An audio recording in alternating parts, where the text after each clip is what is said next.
Olá, esse vídeo é só uma ilustração para mostrar o que acontece no mercado financeiro, em especial o mercado de ações, quando se atua com altas frequências de compra e venda de ativos.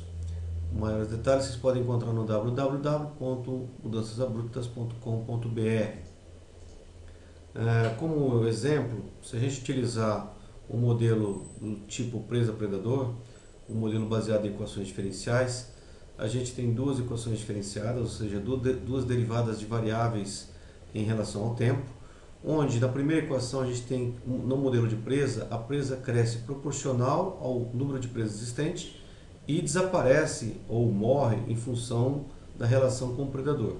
Da mesma forma, o predador cresce com relação ao número de presas existente e desaparece pela competição com outros predadores.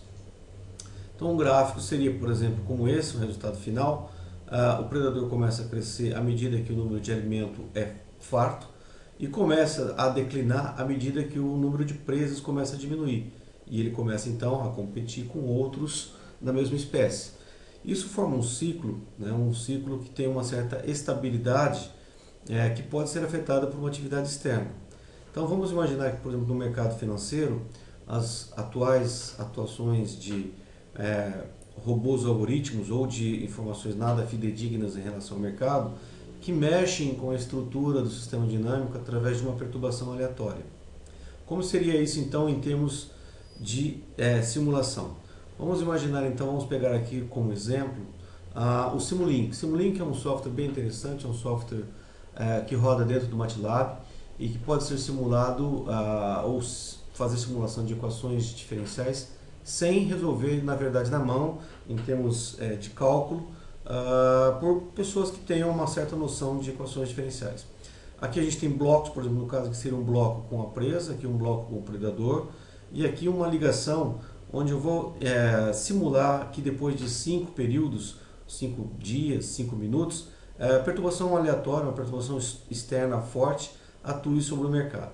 O que acontece então quando a gente simula sem essa perturbação aleatória? A gente percebe então aqui um comportamento sazonal entre presa e predador, o que forma esse ciclo de estabilidade, onde a oscilação exatamente reflete a competição. Uma hora a presa cresce, outra hora a presa diminui, outra hora a presa cresce, e a mesma coisa com o predador.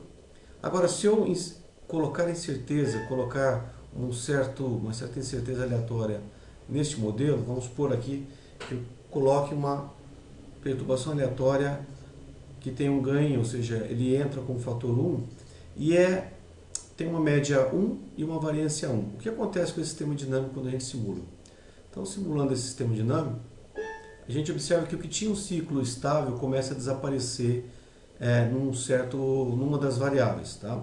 Imaginando que esse aqui seja a Bovespa, por exemplo, e que esse aqui seja um determinado mercado de ações, de venda, de títulos, enfim, que altere o sistema dinâmico. Observe o que acontece com o ciclo que antes era estável. Ele se perturba automaticamente. Então, altas frequências induz no mercado uma perda de estabilidade normal do sistema dinâmico.